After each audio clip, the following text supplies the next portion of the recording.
Olá e sejam muito bem-vindos ao Linked Books. Eu sou a Cristina e este é o meu projeto literário onde leio livros e autores que foram mencionados por outros livros e por outros autores.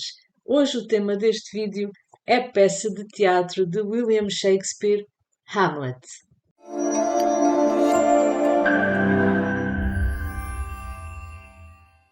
Muito obrigada pelo vosso interesse neste vídeo, onde vou falar um pouco sobre a peça de teatro Hamlet de William Shakespeare. Primeiro vou-vos dizer como é que cheguei até esta leitura, ou seja, quais foram os livros que nos conduziram até aqui. Depois vou dar a minha opinião sobre a minha leitura, ou melhor, sobre a minha releitura, e depois, no fim, vou listar todas as referências literárias que encontrei durante a leitura de Hamlet. Ora então, como é que Hamlet entrou na lista de livros a serem lidos por este projeto? Foi primeiro na peça de teatro de Chekhov, A Gaivota, que encontrei a primeira referência a Hamlet. Há uma fala entre personagens em que eles citam Hamlet, nomeadamente entre Arcadina e Treplev, que são dois dos principais personagens desta peça. Diz Arcadina, citando Hamlet: Viraste-me os olhos para o fundo da alma, e vejo nelas manchas tão negras e sangrentas, irremovíveis. E Treplev responde, também citando Hamlet: Porque vos entregastes ao vício e procurastes o amor no abismo do crime. Estas duas falas encontradas aqui na Gaivota de Chekhov, citando Hamlet, encontrei-as depois aqui no ato 3, cena 4, num diálogo entre Gertrude, rainha, mãe de Hamlet, e Hamlet. Nomeadamente diz Gertrude: Ah, Hamlet, não digas mais. Viras-me os olhos para o mais fundo da alma e nela vejo nódoas de tão negro grão que dessa cor atingem. Apesar das diferenças na tradução de Shakespeare encontrada na Gaivota e aqui nesta edição de Hamlet, parece-me tratar-se da mesma fala. Calculo que traduzir Shakespeare do original seja sempre um enorme desafio e cabe ao tradutor encontrar a forma melhor de o fazer, por isso eu penso que estas diferenças aqui nas traduções são perfeitamente normais. Logo a seguir a Hamlet de Shakespeare ter sido mencionado, na página seguinte, na Gaivota de Chekhov, surge uma frase que refere Shakespeare. Diz assim: Em mim habita a alma de Alexandre Magno, de César, de Shakespeare. Shakespeare volta então aqui a ser mencionado, mas sem referência a nenhuma obra específica, e eu associei a Hamlet porque tinha acabado de a incluir na minha lista de livros a serem lidos. Ainda em A Gaivota de Chekhov aparece uma nova referência ao Hamlet de William Shakespeare. Foi na página 39 desta edição que surge a seguinte frase: Eis que se aproxima o verdadeiro talento, com o seu andar a Hamlet. O seu andar a Hamlet. Quando eu li essa expressão aqui na Gaivota de Chekhov, eu fiquei um bocadinho curiosa. Isto porque eu já tinha lido a peça Hamlet e não tinha ficado assim com nenhuma ideia de que Hamlet, quer o Hamlet pai, porque existem dois Hamlets na peça, Hamlet pai que morreu e o Hamlet filho, que é o personagem principal desta peça. E eu não fiquei com ideia nenhuma de quer Hamlet pai, quer Hamlet filho terem alguma forma de andar peculiar.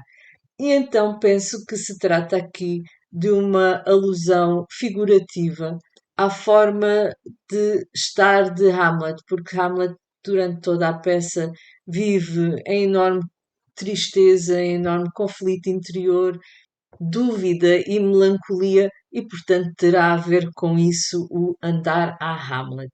Ou seja, não terá a ver com a forma de andar de Hamlet propriamente dita, mas com a sua forma de estar, de se comportar neste seu dilema constante existencial, cheio de dúvidas e de contemplações filosóficas, hesitante e titubeante, como alguém que não sabe para onde quer ir ou o que deve fazer. Depois já eu tinha Hamlet na minha lista de livros a serem lidos por causa de todas estas referências que aqui vos mostrei, quando Shakespeare surge mencionado em Alice no País das Maravilhas. Foi na página 26 desta edição que surgiu esta frase. Com um dedo apoiado na testa, posição em que normalmente Shakespeare é representado.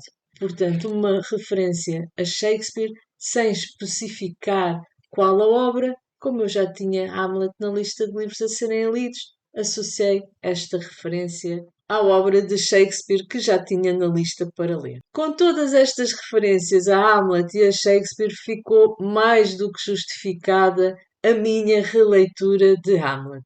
Vou então partilhar convosco como é que foi esta minha experiência de releitura. E foi muitíssimo interessante. Eu já aqui vos tinha dito que a primeira vez que tinha lido Hamlet não tinha ficado assim com uma impressão muito favorável da obra, que tinha ficado aquém das minhas expectativas, uma vez que Hamlet é uma das obras mais estudadas, mais representadas, mais citadas, mais lidas de William Shakespeare. E eu, quando fui ler Hamlet pela primeira vez, não tinha ficado assim com uma impressão muito boa. E agora, nesta minha releitura, quando comecei a ler a peça, comecei a gostar muito de a ler. E comecei a pensar, mas o que é que faltou aqui na primeira leitura? O que é que se passa para eu não ter ficado com uma impressão muito boa de Hamlet na primeira leitura e agora estar a gostar tanto? E então procurei assim justificações para isso. Fui tentar encontrar uma opinião, a minha opinião de Hamlet dessa altura. Foi um pouco difícil porque isto foi em 2012 que li Hamlet pela primeira vez e o Linked Books nessa altura era um blog. Esse blog já não está online, mas eu tinha feito uma salvaguarda, uma cópia do blog e lá consegui encontrar a minha opinião. E fiquei muito estupefacta por a minha opinião em 2012 ser exatamente a mesma opinião que vos vou dar aqui agora. Então fez-se luz para o que aconteceu realmente. Não foi que eu não tivesse gostado de Hamlet na minha primeira leitura, gostei bastante, tal como gostei agora na releitura. O que acontece e que ainda continua a acontecer é que eu não considero Hamlet uma das melhores obras de Shakespeare, apesar disso ser a opinião mais comum. É uma excelente obra, sim, mas não está dentro das minhas preferidas pessoais. Isso para mim, infelizmente ou felizmente, não sei, já não é novidade, já não é a primeira vez que nos autores as obras mais conhecidas, mais badaladas, mais queridas, não são as minhas preferidas, mas isto já começa a ser muito habitual. Ainda há pouco tempo partilhei convosco aqui uma situação. Paul Auster, que é um dos meus autores preferidos, tenho vários livros dele que dei 4 e 5 estrelas e li a trilogia de Nova Iorque, que é a sua obra, ou uma das suas obras mais badaladas, mais queridas do público, e realmente não é que não tenha gostado, mas não correspondeu nada àquilo que eu esperava e não foi uma leitura muito boa para mim. Estou a lembrar-me ainda de outro exemplo, agora assim de repente, mas há mais. O J.T. Salinger, que é o autor de À Espera no Centeio, não é? Esse livro tão conhecido, esse já clássico, não é? E para mim a sua melhor obra é o livro de contos, o Nove Histórias, de J.D. Salinger, que é um dos, talvez é o meu livro de contos preferido. Só aqui para vos mostrar qual foi a primeira obra que eu realmente adorei de Shakespeare. É uma obra que talvez ninguém tenha ouvido falar. Chama-se Cymbeline, Rei da Britânia. E se eu tivesse uma filha, que felizmente para ela, que eu não tenho, porque iria chamá-la Imogen, que é a personagem feminina desta peça. Enfim, Hamlet é uma belíssima história, belíssima mesmo. Gostei muito, dei 4 estrelas. É uma peça cheia de ação. Começa logo de uma forma muito misteriosa que cria muito suspense e tem de tudo. Tem um Hamlet, como já vos falei há pouco, dilacerado pela vida, pelas coisas que lhe aconteceram, pela morte do pai, pela mãe ter casado com o tio, um Hamlet em busca de alguma justiça. Temos, pois, um personagem principal riquíssimo, com monólogos muito conhecidos. O Ser ou Não Ser é um dos mais conhecidos, talvez, de todo o teatro. Estamos aqui no âmbito de uma tragédia de Shakespeare. Shakespeare escreveu tragédias, escreveu comédias, escreveu peças históricas, como a que já vos trouxe aqui, Henrique V, e também escreveu sonetos. Como boa tragédia que é, tem aqui muitos temas muito fortes: o amor, a morte, a traição, a justiça, enfim. Estes temas vão sendo tratados com várias abordagens. Não temos só o amor romântico, mas temos o amor filial, por exemplo, a loucura, temos a loucura fingida, temos a loucura real, a traição, temos aqui quebras de lealdade a vários níveis, temos muito de tudo. E por isso torna-se uma leitura sempre empolgante, sempre entusiasmante, que não desilude. Assim, e apesar de mesmo agora tendo relido a peça, Hamlet ainda não é das minhas peças preferidas de Shakespeare, ou seja, não é um 5 estrelas, mas é um sólido 4 estrelas que não hesito em vos recomendar. Já agora também gostaria de recomendar esta edição. Gostei muito do verso aqui traduzido. É sim em formato de edição de bolso, mas a letra não é demasiado pequena. A paginação, as margens, gostei mesmo muito. E foi por ele ser assim, neste formato de bolso, que o levei de férias, de viagem. Também foi uma das questões que eu me coloquei. Será que eu estava a gostar mais de Hamlet na segunda leitura por estar de férias? De férias sabe tudo melhor, não é? Mas não, não era por isso, e afinal até a minha opinião era a mesma. Só que na altura só tinha lido em 2012 só tinha lido, antes de ler Hamlet, só tinha lido Romeu e Julieta e Sonho de uma Noite de Verão.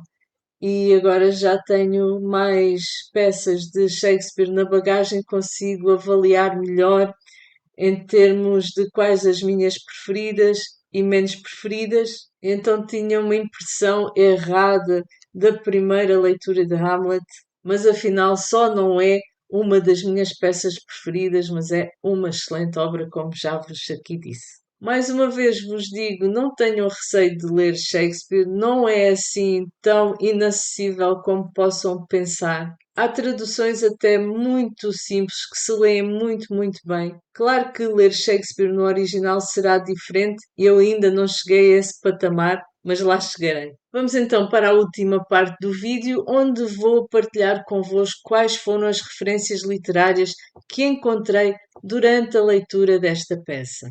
Ora, o primeiro livro que encontrei aqui mencionado foi a Teogonia de Hesíodo. Acontece que Hesíodo, nesta sua obra, narrou a criação do mundo e dos deuses de acordo com as crenças da Grécia Antiga. Eu encontrei esta ligação a esse poema épico de Hesíodo aqui no ato 1, cena 2, numa fala de Hamlet. Ele diz: um rei tão excelente que era para este como Hipérion para um sátiro. Aqui nesta fala, Hamlet está a comparar o seu pai a Hipérion e o seu tio, que casou com a sua mãe depois da morte do seu pai e depois de muito pouco tempo do seu pai ter falecido, daí também a revolta de Hamlet. Ele compara então o seu pai falecido a Hipérion e o seu tio a um sátiro. Hipérion era um titã da mitologia grega, um titã associado à luz celeste. Os seus filhos são Hélio, o Sol, Selene, a Lua e Eos, a Aurora. Portanto, estamos aqui no campo da luz, da beleza. Então, aqui Hamlet compara o seu pai a esse titã, Hipérion, e ao mesmo tempo o seu tio compara-o a um sátiro, que é aquele ser da mitologia grega que é meio homem, meio animal e que é associado à lascívia, à baixeza, à vilania. Então, como Hesíodo, na sua Teogonia, fala desta criação do mundo a partir do caos e fala nos titãs e da genealogia divina e da organização do poder entre os deuses, e também, como já estava na lista de livros a serem lidos por mim, pelo Linkbooks, fica aqui esta referência para leitura futura. A segunda das 6 referências aqui encontradas em Hamlet é também um livro que já está na minha lista de livros a serem lidos, porque já foi referido anteriormente, e trata-se das Metamorfoses de Ovídio. Foi também no primeiro ato, na cena 2, onde diz: tal como Níobe, toda ela lágrimas.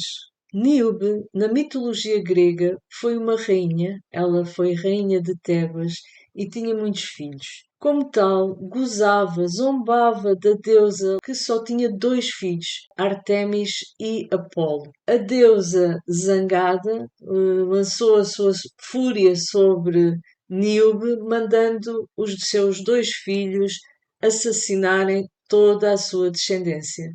Reza a lenda que ela se terá transformado em pedra, mas que mesmo assim chora eternamente a perda dos seus filhos. Nesta fala, Hamlet está a ironizar, chamando a sua mãe de Níobe, mas ironizando porque a sua mãe casou com o seu tio muito pouco tempo depois do seu pai ter morrido. E Hamlet está revoltado com essa situação. Eu estabeleço esta ligação da história de Níobe às metamorfoses de Ovídio, porque é nas Metamorfoses de Ovídio que esta história, entre outras, está lá contada. O que todas as histórias das Metamorfoses de Ovídio têm em comum é exatamente esta transformação, a metamorfose que ocorre. Neste caso, Níobe transformou-se em pedra que chora eternamente. Como eu tenho um grande interesse pela mitologia grega, acho que vou gostar muito de ler as Metamorfoses de Ovídio. É um daqueles livros que já está na minha lista há muito tempo, ou estava, não é? Agora nesta segunda vida do Link Books voltou a entrar e ainda bem. Agora passando para mais 2 referências que aparecem juntas. No segundo ato, cena 2, surge a seguinte frase: Séneca não é pesado, nem Plauto leve demais. Ora, temos aqui 2 autores, Séneca e Plauto. São 2 autores latinos da Roma Antiga e, como não foram especificadas obras destes autores, eu escolhi aqui do primeiro volume das Tragédias de Séneca, escolhi a primeira obra, Tiestes, que ficará então aqui na minha lista de obras a serem lidas, e depois de Plauto tenho uma comédia chamada Epídico. Apesar de achar sempre que estas obras estarem nas nossas mãos é um enorme privilégio terem chegado até nós obras tão antigas. Às vezes só chegam em fragmentos ou em partes da obra, e então, quando chegam obras completas, eu acho sempre que é um enorme privilégio. No entanto, eu não sou muito fã das comédias de Plauto. Aliás, eu não sou muito fã de comédias assim de uma forma geral. E os autores de Roma eu também gosto menos do que os autores da Grécia. Enfim, temos aqui Epídico, já o li, não me lembro de nada do que aqui está, portanto vou reler e depois trazer-vos aqui a minha opinião sobre ele. A quinta referência literária que encontrei aqui em Hamlet também remete para Roma. Trata-se de uma referência à Eneida de Virgílio e foi assim. Uma fala particularmente apreciei. Era a cantata de Dido a Enéas, especialmente aquela parte dela em que fala do assassinato de Príamo.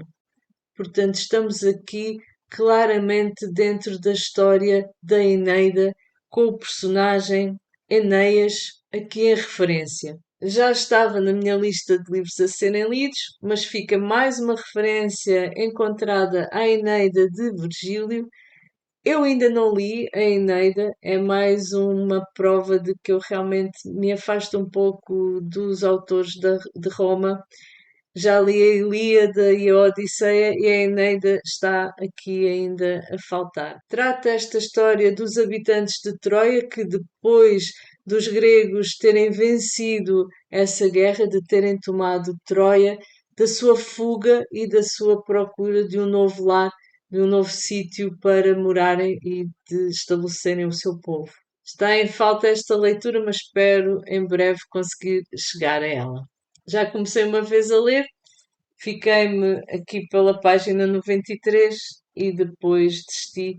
Vamos ver se na próxima abordagem, na próxima tentativa, terei mais sorte. Agora, uma referência que eu identifiquei aqui, mas que é um bocadinho rebuscada da minha parte, porque duvido que William Shakespeare estivesse a fazer esta referência de propósito. Não sei. Diz aqui, eu explico. Diz aqui, Hamlet pergunta: que papel era o vosso? E responde Polónio: fiz de Júlio César. Mataram-me no Capitólio. Bruto matou-me. Ou seja, está aqui referida uma peça em que entra Júlio César. E William Shakespeare escreveu uma peça chamada exatamente Júlio César. Será muito difícil que. Eu não acho muito provável que Shakespeare estivesse a fazer dentro de uma peça dele referência a uma peça dele também. Porque estas peças também foram escritas mais ou menos na mesma altura. Esta aqui diz-se que poderá ter sido escrita entre 1599 e 1601 e esta também mais ou menos que 1599. Portanto, teriam sido escritas na mesma altura e acho um bocadinho estranho que William Shakespeare tenha feito essa referência. No entanto, fala-se aqui de uma peça em que o Polónio diz que fez de Júlio César e eu vou aceitar esta referência até porque não tenho nenhum vídeo. Já li Júlio César de Shakespeare, mas também não tenho nenhum vídeo sobre esta leitura, tal como a leitura, a primeira leitura de Hamlet, que tinha sido em 2012, o Linkbooks era apenas um blog e agora temos em formato vídeo, um formato mais abrangente e que permite dizer mais coisas e mostrar mais coisas. E é tudo, trouxe-vos então aqui um vídeo sobre Hamlet, de William Shakespeare, uma peça muito boa, recheada de emoções, recheadas de confusões, que até é uma tragédia, mas em muitas alturas até me fez rir, e na primeira leitura que fiz também me fez rir, estava lá no, na minha opinião, porque às tantas, são tantas confusões, artimanhas, planos, enfim, que às vezes me fazia rir, porque parecia que estava tudo deslocado nesta peça, mas é muito boa, realmente, é forte, é interessante, é empolgante, choca, faz rir, tem de tudo. Portanto, é uma peça que eu vos aconselho e que eu pessoalmente gostei muito de reler. E por hoje é tudo. Espero que tenham gostado deste vídeo. Se gostaram, não se esqueçam de fazer like. Subscrevam o canal se ainda não estão inscritos. Vi ontem que 60% das pessoas que visualizam os meus vídeos não são subscritores. Portanto, se ainda não subscreveu, ajude o canal, eu agradeço muito. Até ao próximo vídeo, eu me despeço, desejando a todos muito boas leituras e até à próxima!